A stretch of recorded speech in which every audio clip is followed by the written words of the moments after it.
Teo, 150 grammaa punnituksen kellon lyömällä oli yli. Mistä moine?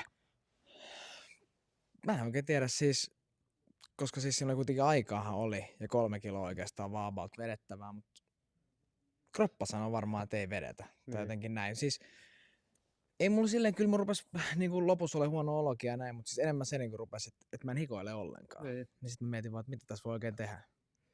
Ei voi raajakaan leikkaa, mutta unohdetaan se ja mennään eteenpäin. Italialainen, pikkasen sua pidempi, mutta ihan tekijämiehiä ja tulee todellakin ottelemaan ja hakee voittoa. Niin minkälainen matsi tullaan näkemään sitten Hamaran häkissä? Mä oon nähnyt, että ainakin netissä jotkut on sanonut, että kun on italialainen taksikuski ja näin, että on mulle silleen tahallaan tuotu, että mä voitan pakosti, mutta kyllä mäkin mitä mä oon kattonut Mannon otteluita, niin kyllä aina lähtee voittamaan, vaikka on tappiollinen rekordi. Niin mä uskon, että tulee ihan varmasti yrittää siis niinku ottelee voittaakseen.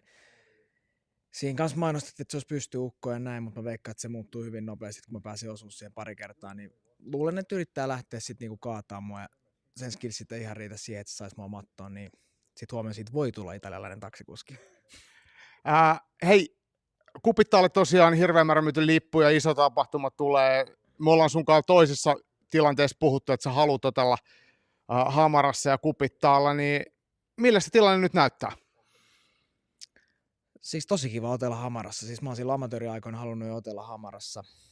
Ei tullut oikein semmoista, no ehkä oikeat chanssiä milloin otella, mutta nyt on tosi kiva päästä ja sitten tietenkin sitten tää tulee olemaan varmaan sanotaan parin vuoteen ainakin vika kerta, kun mä ottelen jossain muualla kuin Ice Cageissa. Ainakin Suomessa. Niin. Mitä tullaan näkemään huomenna? Kyllä mä tyrmään italialaisen ekas eräs. Se on niinku tehtaan takuu vai? Se on tehtaan takuu, vaikka se oli vähän aikaa tuossa lomalla se takuu, mutta se tulee takaisin. Pidetään sovittuna, kiitos Teo.